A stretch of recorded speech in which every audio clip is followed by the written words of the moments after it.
이름으로 축복합니다.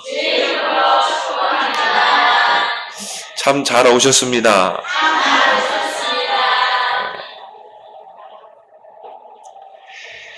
성경만큼 죄에 대해서 많이 언급한 책도 아마 없을 것입니다. 그래서 죄의 기원, 또 죄의 원인, 또 그 죄의 상태는 어떤 상태인가, 또 죄의 성질, 또 그 죄에 대한 결과, 이런 죄에 대해서 성경은 많이 언급을 하고 있어요. 그거는 하나님을 떠난 우리의 상태를 말해주고 있는 것이죠. 그래서 이 죄라는 단어의 한자 풀이를 보면은 그물망의 안일비, 이 두 자의 합성어로 되어 있습니다. 뭔가 하나님의 언약이 아닌, 하나님의 축복이 아닌 다른 것에 걸려 있다는 것이죠. 그 그물에 갇혀 있는 것을 죄로 이렇게 한자로 풀이하고 있는 것입니다. 바로 로마서 8장 2절에 보면 죄와 사망의 법 아래 있다. 그 죄와 사망의 그 법 아래 갇혀 있는 것입니다. 그 그물 안에 갇혀 있는 거예요. 그게 하나님을 떠난 인생인 것입니다. 그래서 오늘 9절에 보면은 그러면 어떠하냐 우리는 나으냐 결코 아니라 유대나 헬라인이나 다 죄 아래에 있다고 우리가 이미 선언하였느니라. 유대인, 헬라인, 이 지구상에 있는 모든 인류가 다 죄 아래에 있다 이거예요. 다 죄 아래 그 그물 안에 그 덫 안에 갇혀 있는 거예요. 그 죄의 지배 아래에 있는 거예요. 물고기가 물속에 헤엄칠 때는 자유롭게 헤엄을 치잖아요. 자기가 가고 싶은 곳도 가고. 근데 그물 안에 갇히면 어떻게 돼요? 절대 못 빠져나갑니다. 물고기가 아무리 몸부림쳐도 그 그물 안에서 못 빠져나가요. 하나님을 떠난 죄인은 그 죄의 그물망 안에 갇혀 있는 거예요. 그걸 죄로 언급하고 있는 것이죠. 그래서 덫에 걸린 쥐처럼 쥐가 덫에 걸리면 어떻게 돼요? 절대 못 빠져나갑니다. 하나님을 떠난 인생은 죄의 덫에 잡힌 거예요. 그래서 로마서 8장 2절에 보니까 죄와 사망의 법 아래 사는 것입니다. 그 말은 뭡니까? 내 마음대로 못 사는 것입니다. 그걸 보고 우리 운명이라고 그러죠. 갈라디아 3장 22절에 보면 성경이 모든 것을 죄 아래 가두었나니. 성경만 죄에 대해서 이야기하는 거예요. 다른 책은 죄에 대해서 이야기하지 않습니다. 근데 성경은요, 창세기부터 계시록까지 죄에 대해서 구체적으로 낱낱이 이야기하고 있습니다. 그래서 성경만이 진리인 줄 믿습니다. 죄가 뭔지 알아야 그리스도를 아는 거예요. 죄를 아는 자가 구원의 길을 아는 것입니다. 대부분 사람들이 죄를 몰라요. 그래서 자범죄는 이야기하잖아요. 내가 마음으로, 생각으로, 행실로 범하는 죄. 그건 자범죄입니다. 그 자범죄보다 거슬러 올라가는 근본죄가 있다. 오리지널 죄가 있는 거예요. 그게 원죄예요. 그게 창세기 3장인 줄 믿습니다. 하나님의 말씀에 불순종하고 이 뱀의 유혹을 받고 선악과를 따먹은 죄. 그러니까 죄의 덫에 딱 걸려버리는 거예요. 여러분이요, 이 물고기를 낚을 때 어떻게 합니까? 낚시에다가 밑감을 넣어서 던지잖아요. 그럼 물고기가 그게 먹인 줄 알고 딱 물잖아요. 그 올무에 잡혀버린 것입니다. 그러면 그 물고기는 어떻게 되겠습니까? 헤쳐 먹든지 삶아 먹든지 하겠죠. 사단이 던지는 그 미끼에 걸려든 거예요. 그래서 죄의 덫에, 죄의 그물에 갇혀버린 것입니다. 절대 스스로 못 빠져나옵니다.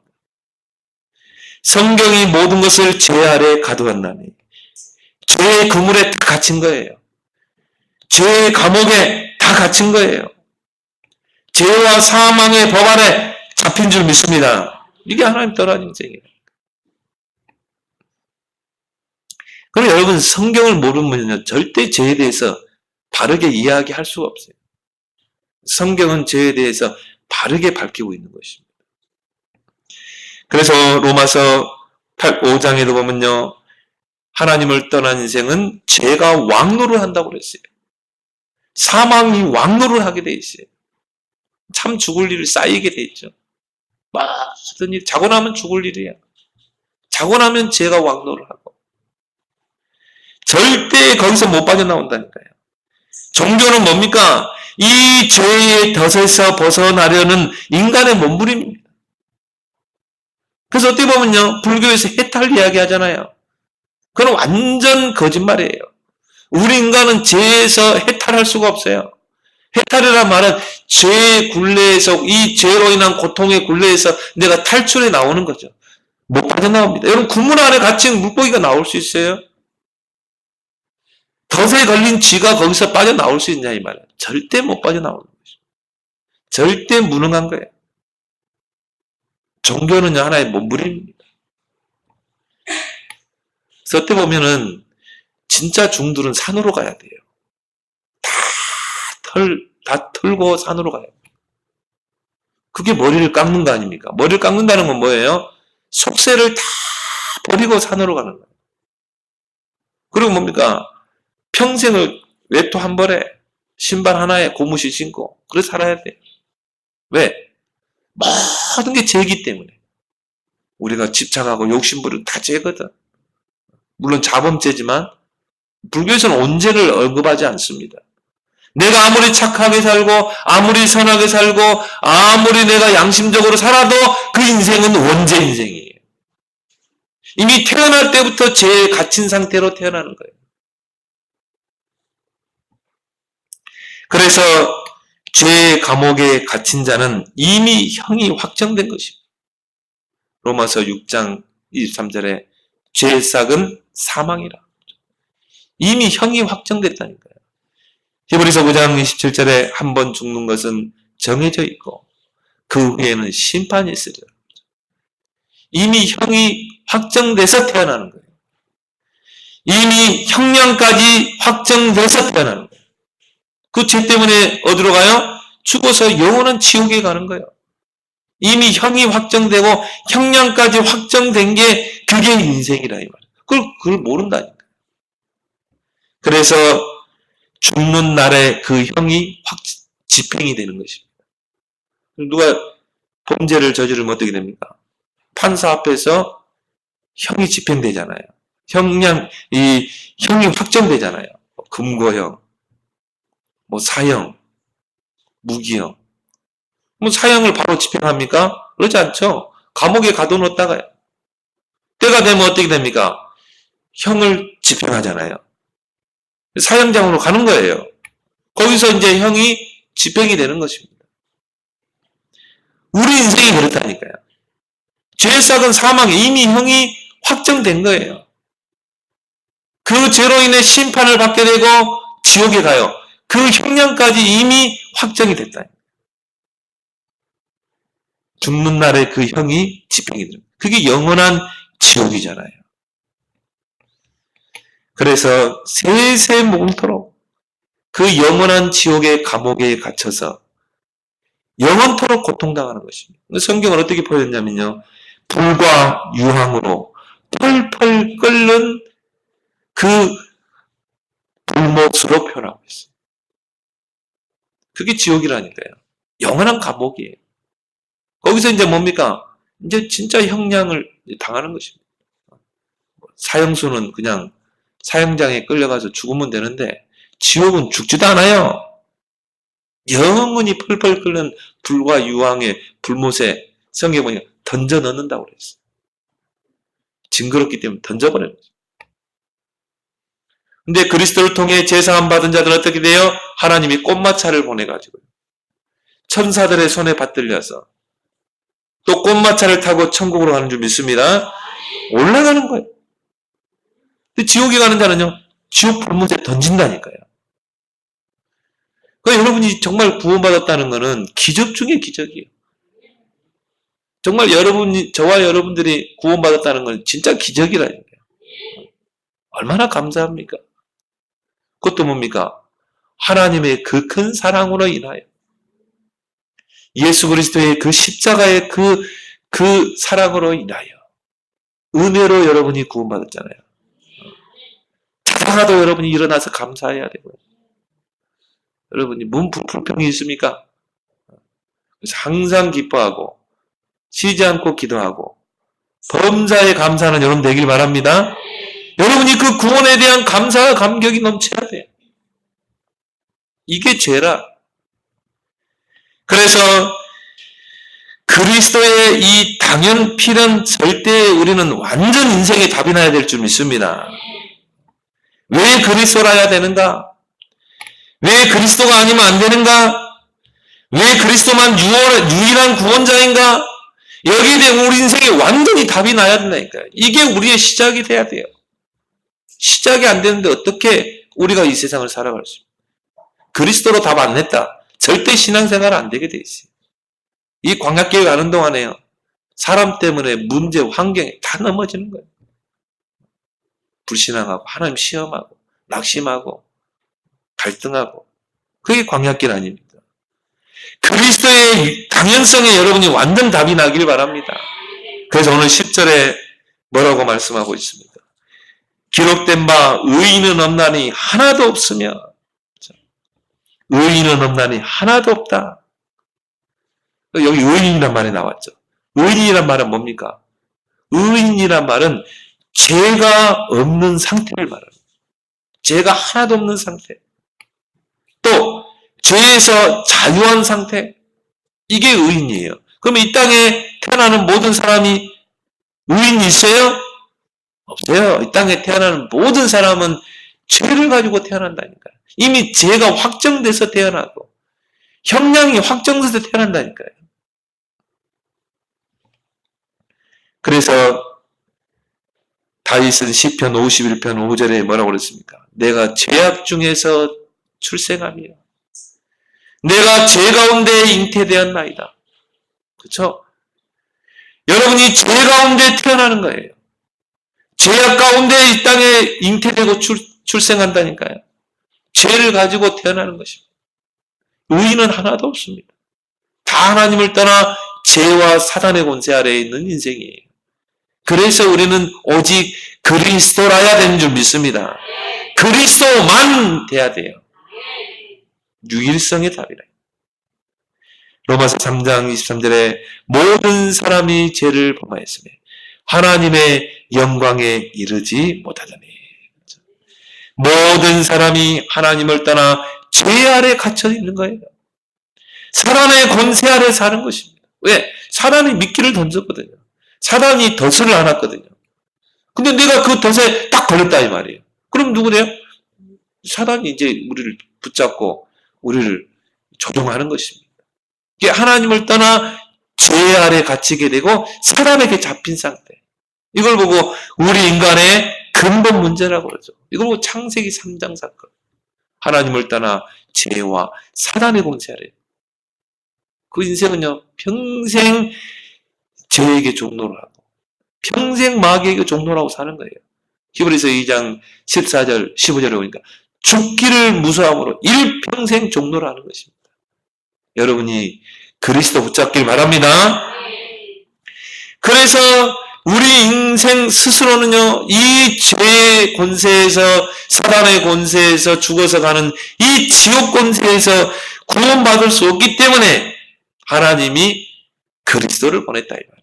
로마서 5장 8절에 우리가 아직 죄인 되었을 때, 우리가 아직 하나님과 원수 되었을 때, 우리가 연약할 때 그리스도께서 우리를 위하여 십자가에 피 흘리고 죽으심으로 하나님께서 우리에게 대한 자기의 사랑을 확증하셨느니라.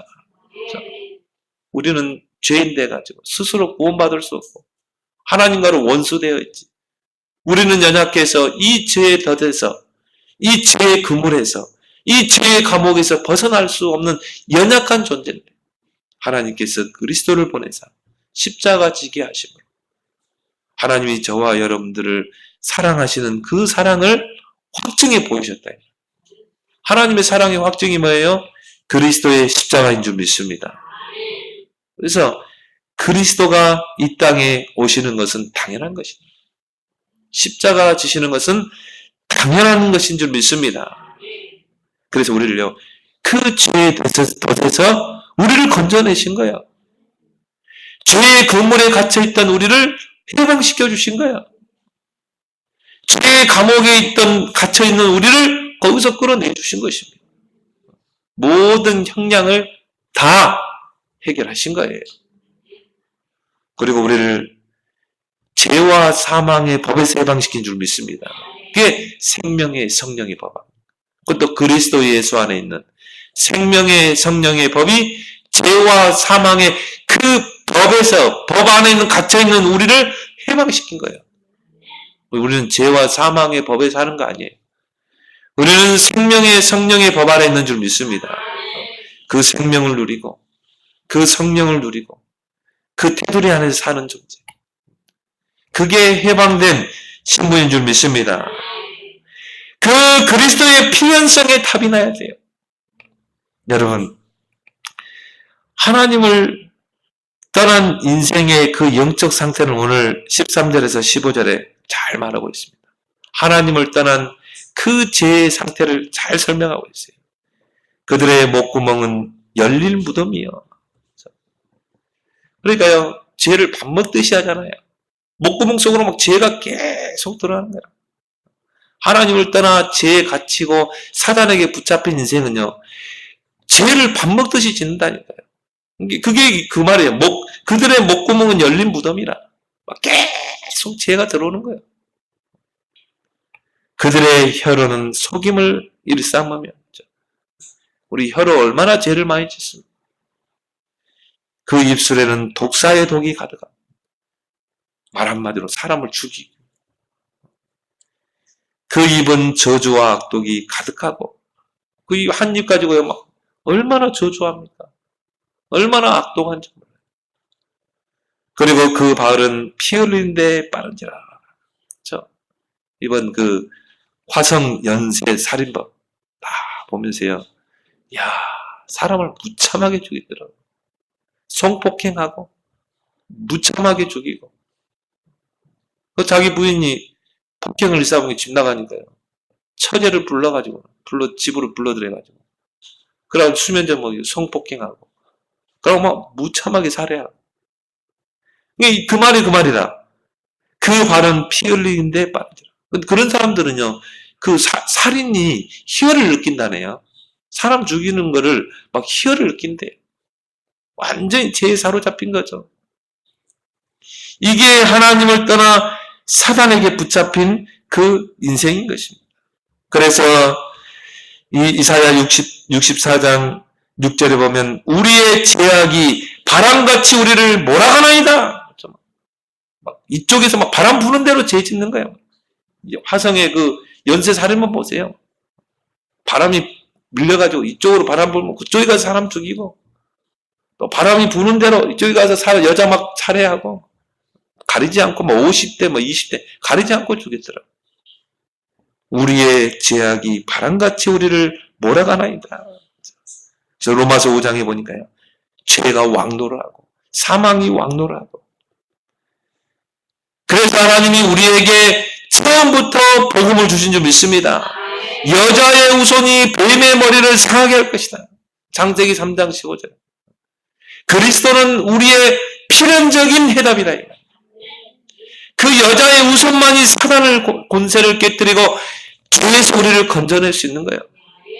그럼 모든 문제 원인자가 누구라고요? 죄 원인자가 사단 마귀라 이 말이에요. 그래서 처음부터 아담이 범죄할 때 처음부터 여자의 후손이 뱀의 머리를 상하게 했습니다. 여자의 후손을 보낼 것이다. 그 그리스도를 보내서 사탄의 권세를 깨뜨릴 것이다.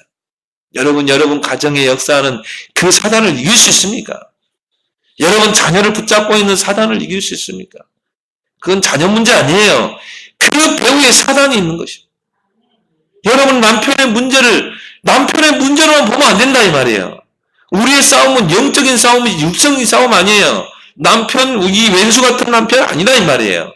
우리의 싸움은 혈과 육의 싸움이 아니라 이 말이에요. 정사와 권세와 어두움의 세상 주관자. 이 사단과의 싸움인 줄 믿습니다. 우리 남편을 잡고 있는 영적으로 시달리게 하는 그 사탄을 결박해야 돼요. 영적 싸움해야 돼요. 예수 그리스도 이름으로 우리 남편을 잡고 있는 악한 영은 그리스도로 결박될지어다. 우리 자녀들을 방탕의 길로 잡고 있는 사단은 그리스도 이름으로 결박될지어다. 이 사단과 싸워야지. 어쩌면 우리 남편도 사단에게 붙잡힌 피해자라. 우리 자녀들이 사단에게 붙잡혀서 끌려다닌다니까요. 그걸 볼 수 있어야 돼. 얼마나 불쌍합니까? 원수 같은 그 남편이 아니라니까요. 왼수 같은 이 자식이 아니라니까요. 오히려 여러분들이요, 품어줘야 돼요. 얼마나 불쌍합니까? 그 마음에 하나님이 없는데. 그러니까요, 죄를 밥 먹듯이 짓는 거예요. 목구멍으로 막 죄가 넘어가고. 목구멍은 열린 무덤이요. 혀로 죄 짓고, 입으로 죄 짓고, 입술로 막 저주 죄 짓고, 그 발은 피 흘리는 데 빠르고. 그러니까 발걸음마다 죄를 짓는 거죠. 그 뒤에 누가 조종해요? 사단마귀. 왜? 죄의 덫에 걸렸기 때문에. 죄의 그물에 걸려있기 때문에. 죄가 왕노하고 사망이 왕노할 수밖에 없어요. 그게 하나님 떠난 인생이라 이 말이에요. 그래서 하나님이 피언약을 붙잡으라. 여러분 그리스도 붙잡을 때 여러분 가문의 모든 저주가 떠나갈 줄 믿습니다. 다른 것으로 안 되게 돼 있어요. 그리스도는요 필연적인 거라. 필연적인 해답이래. 이스라엘 백성이 노예 포로로 잡혀갈 때요. 처녀가 잉태하여 아들을 낳을 것이요. 그 이름을 임마누엘이라. 그 임마누엘을 붙잡으라 이 말이에요. 그 그리스도가 이 땅에 오셨잖아요. 그래서 주는 그리스도시요 살아계신 하나님의 아들이시니라. 그리스도란 뜻이 뭡니까? 사탄의 권세를 깨뜨린 참왕. 우리를 모든 죄의 덫에서, 죄의 그물에서, 죄의 감옥에서, 죄의 그 법에서, 사망의 법에서 해방시킬 참 제사장. 하나님 만나는 유일한 길 대신 참 선지자. 이게 그리스도예요. 그래서 십자가에서 다 이루었다. 완전한 구원을 이룬 줄 믿습니다. 그 그리스도를 붙잡아야 한다니까요. 그리스도 붙잡지 않으면 절대 사단을 이길 수가 없어요. 저주 재앙을 막아낼 수 없어요. 우리 자녀들을 영적으로 시달리게 하는 그 영적 문제를 해결할 수 없는 거예요. 그래서 그리스도를 보낸 줄 믿습니다. 나는 곧 길이요 진리요 생명이니 나로 말미암지 않고는 아버지께로 갈 수가 없다고 했잖아요. 필연적인 그리스도의 답이 나야 돼요. 그리스도의 절대적인 답이 나야 돼요. 나는 오늘부터 그리스도를 붙잡을 것이다. 나는 오늘부터 그리스도를 누릴 것이다. 나는 오늘도 그리스도를 선포할 것이다. 그리스도로 나는 영적인 싸움을 싸울 것이다. 여러분이 그리스도의 그 절대적인 답에 딱 인생의 결론이 나면 그때 사단이 무릎 꿇는 거예요. 그러지 않으면요 절대 사단은 무릎 꿇지 않습니다. 사단은 머리는 깨졌지만 지금도 활동하고 있어요. 우능사자같이 삼킬 자를 잡고 있어요. 근데 그 사단이 언제 무릎을 꿇어요? 무릎을 꿇는다는 말은 뭡니까? 두 손 들고 항복하고 떠나가는 거예요. 너희 사단을 너희 발 앞에 속히 무릎 꿇게 할 것이다. 로마서 16장 20절. 여러분이 그리스도의 절대적인 답이 나올 때 사단이 무릎을 꿇게 돼요. 항복하게 돼요. 그리고 여러분을 잡고 있는 그 죄의 권능이 무너질 줄 믿습니다. 그래서 바울이 사도행전 4장 12절에 다른 이로서는 구원을 얻을 수 없나니 천하 사람 중에 구원 얻을 만한 다른 이름을 우리에게 주신 일이 없느니라. 하나님이 절대적인 구원의 답을 주는 줄 믿습니다. 하나님이 주신 구원의 이름이랍니다. 다른 이로서는 구원을 받을 다른 이름이 없다니까. 오직 예수 그리스도. 사단이 벌벌 떠는 이름이에요. 근데요, 내가 그리스도를 모르는데 어떻게 사단과 영적인 싸움을 싸우냐면, 사단은 여러분의 영적 상태를 잘 알고 있어요. 이 사람이 정말 그리스도를 알고 있는지, 이 사람이 정말 그리스도를 누리고 있는지, 사단은요, 잘 압니다. 여러분, 교회 열심히 출입한다고 사단이 무너집니까? 사단이 결박됩니까? 그러지 않습니다. 내가 정말 그리스도를 알고 있는지, 내가 그리스도의 절대적인 답이 나는지, 그리스도가 아니면 안 되는구나. 오직 그리스도라야 되는구나. 이 그리스도만이 사단을 이기고 죄를 이기고 지옥 권세를 이기는구나. 그러면 사단이 여러분을 딱 보고 압니다. 아, 저 사람은 건들 수 없구나. 그리스도 사용하면 사단이 무릎 꿇게 돼 있거든요. 사단은 그 어떤 것으로도 결박되지 않아요. 오직 그리스도로만 결박되는 줄 믿습니다. 여러분이 만약 그리스도를 알고 그리스도를 누리고 그 그리스도의 이름은 영적 싸움을 싸운다. 사단이 알고 딱 무릎 꿇는다니까. 여러분 남편, 여러분 가정, 자녀를 잡고 있는 이 사단이 거기서 항복하고 있다는 거예요. 사단이요, 예수를 3번 미혹했잖아요. 3번 시험을 걸었는데 예수님이 그 시험을 다 막아냈거든요. 그리고 어떻게 됐습니까? 사단은 떠나가고 마귀는 떠나가고 천사가 수종드니라. 그 말은 뭘 말해요? 진짜 하나님의 축복이 회복되는 거예요. 이 사단이 결박되지 않으면요, 이 축복이 회복되지 않습니다. 여러분, 사단이 여러분 발 앞에 무릎 꿇고 항복하는 역사가 있길 바랍니다. 그거 다른 거 아니에요. 그리스도로 여러분이 완전히 답이 나야 돼요. 그리스도의 그 당연성, 필연성, 절대성에 완전 답이 나야 한다니까요. 그러한 영적 상태가 됐을 때, 그때 사단이 무릎 꿇고 마귀가 두 손 들고 떠나가는 거예요. 그리고 천사들이 수종드니라. 하나님 축복이 많은 거죠. 뺏겼던 것을 다 회복하게 될 줄 믿습니다. 그래서 그리스도의 이 절대적인 답을 붙잡고 우리는 그리스도에 집중해야 되는 것입니다. 그리스도께 초집중해야 돼요. 그러면 흑암이 떠나가고 저주 재앙이 무너지고 영적 문제 해결되고 모든 것이 회복될 줄 믿습니다. 그래서 하나님께서 성경에 이름을 바꿔주시는 경우가 있어요. 아브라함이 그 인물이죠. 아브라함이 처음에는 아브람이었거든요. 근데 이 아브라함이요, 진짜 예틀을 깨버리니까요. 세틀을 딱 붙잡으니까 어떻게 됩니까? 아브라함으로 하나님이 이름을 바꿔주잖아요. 축복의 이름이죠. 야곱, 얼마나 장게 많습니다. 인본주의 쓰고 내 생각대로, 내 고집대로 판단하고 선택하는. 그런데 이 아브라함이, 이 야곱이 야복강가에서 진짜 인생의 딱 결론을 잡았거든요. 진짜 하나님께 결단하고 기도하죠. 그때 야곱의 이름이 뭐로 바뀌었어요? 이스라엘로 바뀌잖아요. 하나님이 지어준 이름. 나의 그 예틀을 깨버리고 여러분이 그리스도의 새 틀을 딱 붙잡기 바랍니다. 그러면요, 이스라엘의 이름이 하나님과 겨루어 이겼다, 그런 뜻 아닙니까? 이스라엘은 너는 이제 이스라엘로 바꿔라. 이름 속에는 뭐가 있어요? 하나님의 계획이 있고 기도 제목이 있는 거예요. 이 베드로가 원래는 시몬이었거든요. 근데요, 이 베드로가 주는 그리스도시요 살아계신 하나님의 아들이십니다. 그때 예수 뭐랬어요? 시몬 베드로야. 시몬이었지만 이제 뭐가 돼요? 베드로로 바뀌는 거예요. 그렇죠? 베드로라는 말은 페트로스라고 그러죠. 반석이라는 반석. 이름이 바뀌는 것이에요. 여러분 안에 있는 예태를 깨길 바랍니다. 그리스도에는 다 깨버려야 돼요. 오직 그리스도, 오직 하나님 나라, 오직 성령의 세트를 붙잡길 바랍니다. 그리스도의 당연, 필연, 절대 완전 답이 나야 돼요.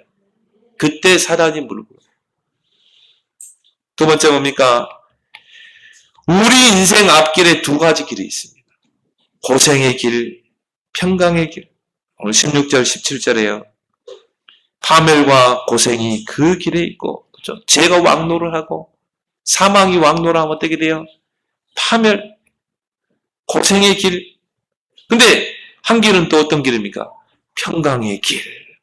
하나님이 우리를 위하여 준비하신 평강의 길. 여러분 두 길 중에 어떤 길을 선택하겠습니까? 평강의 길을 선택하는 여러분 되길 바랍니다. 파멸과 고생의 길. 평생 그렇게 고생하고 살고 평생 뭔가 이룬 것 같으면 파멸되고 뭔가 성취한 것 같으면 파멸되고. 그런 그 길을 가지 마라 이 말이에요. 마태복음 11장 28절에 수고하고 무거운 인생의 짐을 지고 가는 그 고생의 길을 가지 마라. 그래서 예수님 뭐라고 합니까? 수고하고 무거운 짐자들아 다 내게로 오라. 내가 너희를 쉬게 하리라. 내 짐을 지라. 그리고 내가 너에게 지어진 그 짐은 가볍고 쉬우니라. 왜요? 하나님이 우리를 위해 준비하신 평강의 길이기 때문에. 근데요, 수고하고 무거운 인생의 짐을 지고 사는 인생들이 있어요. 복음 모르면 고달픈 인생의 길을 가야 되는 것입니다. 뭔가 죄의 무거운 짐을 지고 인생의 고통의 짐을 지고 이 세상을 살아갈 수밖에 없어요. 인생 자체가 고생이에요. 고통입니다. 여러분 복음 모르는 인생이요. 여러분 부러워하지 마세요. 복음 모르는 인생이 성공했다. 부러워하지 마세요. 여러분 겉으로만 그냥 화려하게 보이지 그 인생이 고생의 길입니다. 그 인생이 영원할 수 없는 거예요. 그래서 시편 90편 10절에 우리 연수가 70이요 강간하면 80이라도 어떻게 해요? 수고와 고통뿐이 신속히 날아가고 수고와 고통뿐이니라. 여러분이 복음 모르고 신앙생활 하면요 2중고 3중고 생활을 하게 돼 있어요. 이걸 보고 종교생활이라고 그러죠. 복음 없이 그냥 교회당만 다니는 거예요. 왜 교인이 고생합니까? 왜 교인이 이 저주 재앙을 못 막아냅니까? 그리스도 모르고 종교생활하기 때문에. 그리스도 놓치고 예배당만 다니는 거예요. 그런 교인들 꽉 찼어요. 그러니 사단을 이길 수 없는 거지. 그러니까 고생의 길을 가는 거지. 불신자 여섯가지 상태에서 이미 해방됐음에도 불구하고 그 상태 그대로 있는 거예요. 왜요? 나 중심, 물질 중심, 성공 중심. 그러니까요. 죄에서 해방됐음에도 불구하고 죄가 왕노라. 사망이 왕노라. 불신자 여섯가지 상태로 그 고통 속에 살아가는 거예요. 교인들이 왜 망합니까? 왜 교인들이 그렇게 고통 속에 삽니까? 하나님의 자녀가 됐는데도 불구하고. 여러분이 그리스도 놓치게 되면요. 이스라엘 백성처럼 노예가 되고 포로가 되고 속국이 되고 유랑민족이 되는 것입니다. 그래서 이 갈라디아에서 보면요. 이 바울이 유대인들을 보고 안타까워가지고요. 너희가 얼마나 큰 축복을 받았냐. 너희는 선민이요. 너희는 하나님의 약속이 있었던 자요. 하나님의 축복이 너희에게 먼저 전달됐는데 왜 너희가 노예가 되고 포로가 되고 속국이 되고 유랑민족이 되냐 이 말. 뭘 놓쳤기 때문에 그리스도 복음 하나 놓쳤기 때문에 철저하게 고생의 길을 갈 수밖에 없어요. 그들이 하나님을 안 부른 게 아니라니까요. 하나님은 불렀어요. 하나님 앞에 예배도 드렸어요. 성전도 지었어요. 근데 왜 노예가 되고 포로가 속국이 됐냐면 이 그리스도의 복음을 놓쳤기 때문에. 그러나 하나님이 우리에게 그리스도를 통해 닦아놓은 그 길은 평강의 길인 줄 믿습니다. 요한복음 14장 6절에 나는 곧 길이요 진리요 생명이니. 그리스도 안에 참된 평안의 평강의 길이 있는 줄 믿습니다. 그래서 이사야 선지자는 이사야 9장 6절에 보면요. 장차 오실 그 구원자 그 메시아는 평강의 왕으로 오실 것이다. 우리에게 참 평강을 주신 분. 정말 죄의 종로를 해서 우리를 그 죄의 덫에서 우리를 구원하시고 우리에게 참된 평강을 주실 왕으로 오실 것이다. 그냥 평강이 아니라 평강의 왕으로 오신다. 사탄의 권세를 깨뜨리고 죄의 덫에서 우리를 해방시키시고 우리에게 참 평강을 주실 분이 오직 그리스도인 줄 믿습니다. 그래서 그리스도 안에 참된 안식이 있고 참된 평안이 있는 거예요.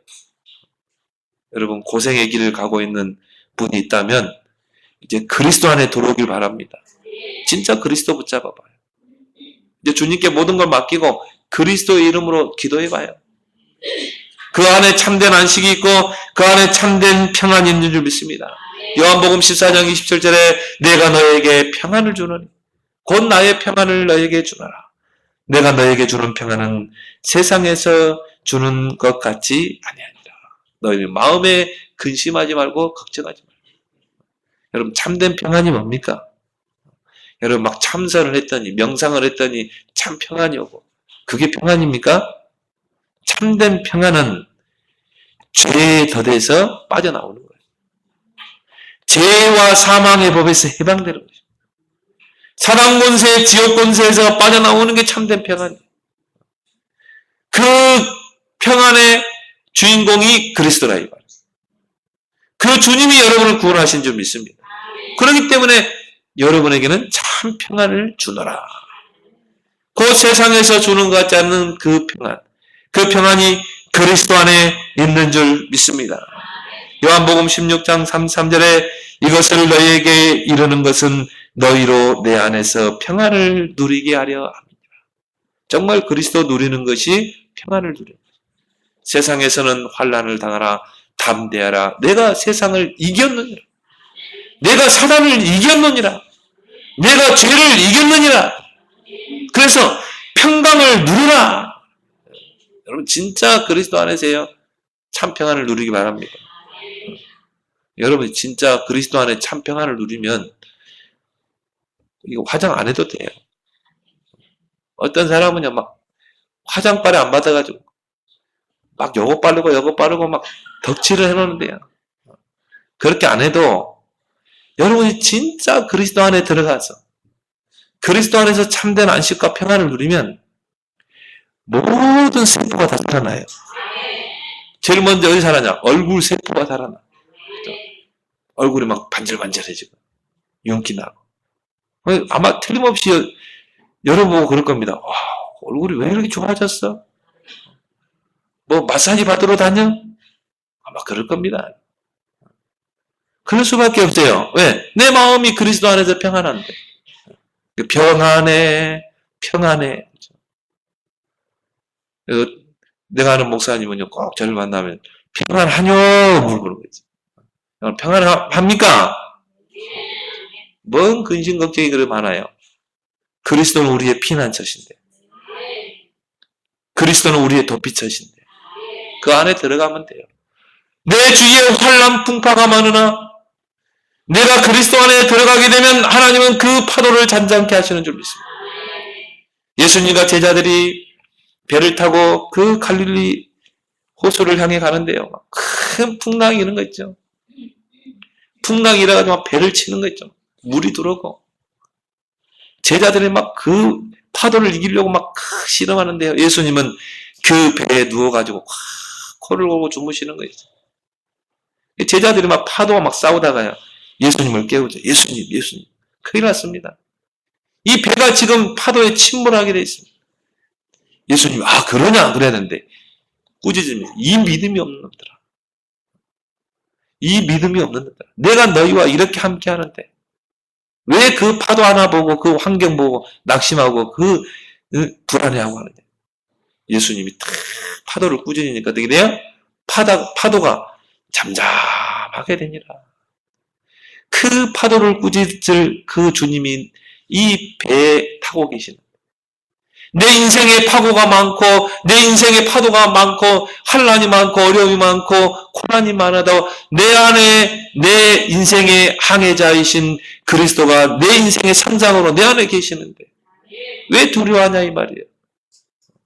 여러분 그러니까 풍랑이 일면 더 그리스도 안에 들어가기 바랍니다. 바울과 그 죄수들이요 알렉산드리아 그 배를 타고요 로마를 향해 가는데 유라굴라라는 광풍이 일어가지고 배가 막 휘청휘청하고 선장과 선주와 선원들이요 그 파도와 이기려고 막 나중에 돛대를 내리고 무거운 짐들을 막 바다에 던지고 하는데도 막 파도가 그치질 않아. 근데 그리스도를 누리는 그 바울은 어떻게 했어요? 배 밑에 내려가서요 기도하잖아요. 이게 다른 거예요. 이게 기도하지 않는 사람, 기도하는 사람 차이. 이게 그리스도를 아는 사람과 그리스도를 모르는 사람의 차이예요. 그리스도를 누리지 못하고 기도를 누리지 못하는 사람은요, 그것과 싸워야 돼요. 내 인생의 그 파고와 싸워야 됩니다. 정말 그리스도를 알고 기도하는 사람은 그 파고 앞에서 기도하는 줄 믿습니다. 근데 어떻게 되세요? 바울아, 두려워 말라. 네가 가이사 앞에 서야 하리. 네가 가이사 앞에 가서 복음을 전해야 되기 때문에 내가 너와 이 배를 안전하게 할 것이다. 그럼 하나님이요, 그 배를 성 쪽으로 끌어올려가지고 그래서 그 배에 있는 사람들을 보호하잖아요. 속지 말기 바랍니다.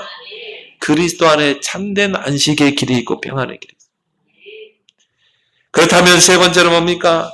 디모데전서 2장 4절에 하나님은 모든 사람이 구원을 받고 진리에 이르기를 원하시느니라. 하나님은 모든 사람이 다 복음을 듣고 구원받기를 원하십니다. 왜요? 죄가 왕노하고 있다니까요. 모든 사람이 태어나면서부터 죄의 덫에 걸려서 태어난다. 이미 형이 확정돼가지고 태어나는 거예요. 형량까지 죄 때문에 죽어서 지옥 가는 형량까지 확정되잖아요. 그래서 이 땅에 있는 모든 인류들은 다 그리스도가 필요한 거예요. 복음이 필요한 거예요. 그래서 우리에게 모든 사람이 다 복음을 듣게 하는 복음 전략 6가지인 거예요. 첫 번째가 뭡니까? 복음의 레버리지를 사용해라. 그리스도의 지렛대를 가지고 모든 사람을 다 건져내라. 지렛대는 뭡니까?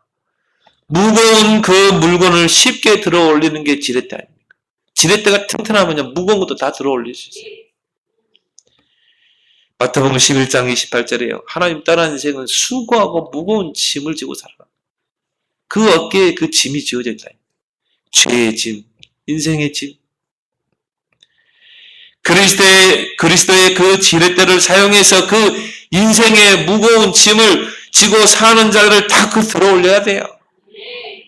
어제 제가 청신에 갔는데요. 할머니, 할아버지 두 분이 그 종이박스 하나 가지고 싸우더라고요. 할머니가 종이박스를 주워가지고 한 개를 이렇게 여기다 놓고 이제 너 주우러 가셨나봐. 할아버지가 보니까 다 큰 종이박스 하나가 있거든. 와, 행제인데.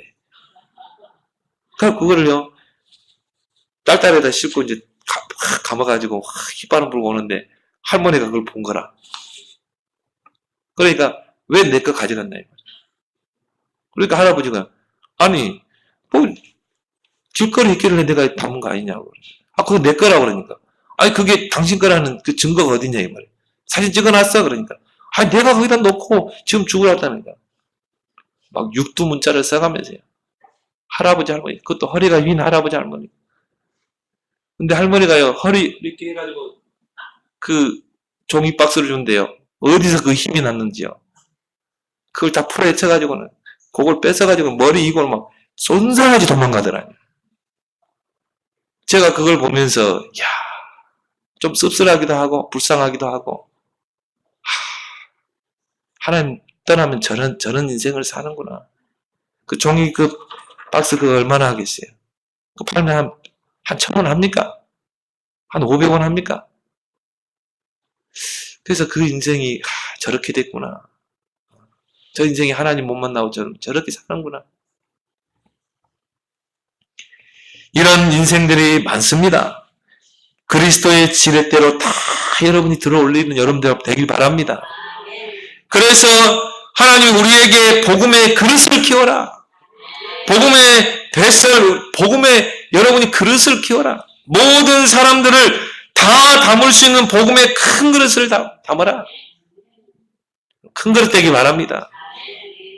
요셉 보세요. 형들도 담고 자기를 팔았던 형들도 다 담았다니까요. 보디발의 아내가 누명 씌워가지고 감옥 갔잖아요. 그 보디발의 아내까지 다 담았다. 확실히 큰 그릇이에요. 그 떡 맡은 간원장이 꿈 해석해 줘가지고 복권했거든요. 다시 왕아빠 가게 돼서 가면은 나를 기억하라고 그러는데 그 간원장이 요셉을 잊어버렸거든요. 근데 그 술 맡은 간원장까지 담고 나중에 어떻게 됩니까? 예국과 전 세계를 다 담잖아요. 큰 그릇 되길 바랍니다. 조그만 그릇 되지 말고 복음의 뱃살이 되라. 큰 그릇 돼서 속 썩이는 남편, 자식 다 담아요. 불쌍하잖아요. 사단에게 다 피해자로 고통당하고. 여러분 주변에 정말 여러분 어렵게 하는 사람 있습니까? 다 담는 여러분 되길 바랍니다. 큰 그릇은 많은 게 담기게 돼 있어요. 그게 복음 베슬이라. 여러분이 복음의 트랜스미션이 돼가지고요. 모든 사람들을요, 복음으로 치유하고 변화시켜라. 삶이 병든 자들 많습니다. 영적으로 병들고 마음의 병, 우울증 환자 많습니다. 정신적으로 육신의 질병으로 고통받는 자들 많습니다. 앞으로 더 많을 겁니다. 지구는 정신병동이에요. 그래서 여러분들에게 복음을 주신 거예요. 오직 그들을 치유할 수 있는 그 영적인 병을 치료하는 건 오직 그리스도의 복음이라요. 복음이 들어가야 돼요. 복음이 깨달아져야 돼요. 복음을 가지고 기도할 수 있으면 치유되게 돼 있어요. 이 복음은 모든 믿는 자들에게 구원을 주시는 하나님의 능력이 됩니다. 치유되면 서밋으로 되는 거예요. 증인으로 서게 되는 것입니다. 그래서 하나님 마태복음 10장 1절에 우리에게 더러운 귀신을 쫓아내며 모든 병과 모든 약한 것을 고치는 권능을 주시니라. 누구의 이름으로? 그리스도의 이름으로 귀신을 쫓아내고 병든 자를 고치고 약한 자들을 건져내고 트랜스미션. 그래서 하나님 여러분의 복음의 트랜스미션을 때 여러분에게요 복음의 노바디의 축복을 주신 것입니다. 아무도 할 수 없는 그 일을 해낼 수 있도록 영적인 축복 다 줬잖아요. 그래서 아무도 할 수 없는 인생의 작품을 남기는 것입니다. 렘넌트 7명의 특징이 뭡니까? 노바디의 축복을 얻었어요. 근데 이게 세 가지를 통해 나와요. 오직을 찾아내면 돼요. 그러면 유일성의 응답, 하나님이 준비하신 유일성의 자리에 가게 돼 있어요. 그걸 가지고는 재창조의 작품을 남겨요. 여러분 오직을 찾아내봐요. 오직 그리스도, 오직 복음, 오직 말씀, 오직 기도. 거기에 내 인생 집중해봐요. 그러면 하나님이 여러분을 유일성의 자리로 탁 이끌 겁니다. 나이가 많이 들었는데요. 상관없어요. 모세는 80세의 유일성의 자리에 갔어요. 지금 여러분 시작하길 바랍니다. 지금 나의 오직만 찾아냅니다. 오직 그리스도, 오직 성령, 성경에는 오직이란 말이 많아요. 오직 여호와를 앙망하는 자, 그 기도 아닙니까? 오직 말씀, 거기에 내 인생 집중해보라니까요. 거기에 내 인생의 우선순위를 두고 집중하면 여러분도 모르게 여러분이요 하나님이 유일성의 자리로. 그러면 그것 가지고 이제 진짜 노바디의 작품을 남기는 것입니다. 모세는 80세, 갈렙은 85세. 여러분 나이 충분한 줄 믿습니다. 여기 80세 된 분이 있어요? 없으면 이제 도전하면 돼요. 나는 복음의 노바디, 그걸 가지고 인생의 작품을 남길 것이다. 복음의 플랫폼을 만들라. 하나님이요 여러분에게 모든 사람이 다 와서 들을 수밖에 없는 복음의 플랫폼을 줬잖아요. 그래서 여러분이 일어나 빛만 말하면 돼요. 이사야 60장 1절에 보니까 일어나라 빛을 발하라. 그 빛이 뭐예요? 그리스도 아닙니까? 복음. 여러분이 만나는 사람마다 그리스도의 빛을 비춰봐요. 만나는 사람마다 그리스도 증거해봐요. 나는 오늘 하루 만나는 모든 사람에게 그리스도만 말할 것이다. 일어나라 빛을 발하라. 그럼 어떻게 돼요? 하나님이 이제 모든 것을 여러분에게는 몰아가는 것입니다. 미디안 때와 스바의 풍부함을 공급하고 이방인들이 금과 은을 싣고 성전을 건축할 것이요. 아들들을 엄마하고 딸들이 안겨 큰 물에 제자들이 몰려들고 성문이 주야로 열려서 막 제자들이 출입하고 여러분 사업의 문들이 가는 곳마다 열려야 돼요. 작은 자가 천을 이루고 약한 자가 강구를 이루게 할 것이다. 이게 플랫폼의 축복 아닙니까? 근데 기독교인들 중에 이게 다 놓쳐버린 거야. 그러니까 3단체가 다 장악하고 있잖아. 곳곳에 맥도날드 만들어놔가지고 나도 맛있더라고 가보니까. 그러니까 막 저도 햄버거를 좋아하잖아요. 딱 찾아보면 마을의 중요한 곳에 다 차지하고 있어. 거기서 막 이 중요한 숙제도 할 수 있고 공부도 할 수 있고 중요한 사람 만날 수도 있고 먹으면서. 그러니까 이런 플랫폼을 다 장악하고 있어요. 구글, 유튜브, 페이스북 보세요. 70억 인구가 사용 안 하면 안 될 정도로 플랫폼을 만들어놨잖아요. 구글의 창업자가 그런 이야기 했죠. 이 지구상에 있는 모든 사전을 인터넷에 다 담겠다고 그랬잖아요. 그게 구글입니다. 빅데이터 시대죠. 정보가 돈이 되는 시대. 구글 하나 만들어 놓고 이 수조 원을 다 벌어들이잖아요. 그러니까 우리가 이걸 다 놓쳐버린 거예요. 여러분이 도전하길 바랍니다. 우리 랩런트들이 이제 도전해야 돼요. 그렇죠? 요셉이요. 그냥 붙잡고 플랫폼이 되니까 뭐합니까? 요셉이 총리가 돼가지고 쌀을 파는데요. 애굽에만 쌀이 있는 거라. 그리고 어떻게 했어요? 전 세계에 있는 사람들이 애굽에 쌀 사러 왔잖아요. 이 플랫폼이에요. 왜? 천하의 기근이 들어가지고 요셉이 있는 애굽에만 쌀이 있다 이 말. 창고에. 누구까지 왔어요? 야곱의 아들까지도 왔잖아요. 올 수밖에 없어요. 왜? 요셉에게 오지 않으면 다 굶어 죽어요. 올 수밖에 없어요. 금 가지고 막 돈 가지고 와야 돼요. 이게 플랫폼이라. 여러분이 요셉과 같은 플랫폼이 되면 다 몰려올 줄 믿습니다. 복음을 받으러 다 몰려들게 됐어요. 복음의 아웃소싱을 붙잡아라. 이제 이 복음을 확산시키는 것입니다. 어디까지? 땅끝까지. 오직 성령이 너에게 마시면 권능받고 땅끝까지 증인됩니다. 이 복음의 전략 6가지를 우리에게 주고 있습니다. 여러분 이걸 딱 붙잡아야 돼요. 모든 사람이 복음을 듣게 하는 6가지. 이걸 여러분의 참 언약으로 붙잡길 바랍니다. 왜요? 의인은 없나니 하나도 없기 때문에. 다 죄 가운데 몰아가기 때문에. 그래서 여러분이 많은 사람들을 하나님께로 인도하는 자는 하늘의 별과 같이 되게 하리라. 궁창의 별과 같이 되게 하리라. 다니엘서 12장 3절에 그 주인공 되기를 예수 그리스도로 축원합니다. 하나님 아버지 은혜를 감사합니다.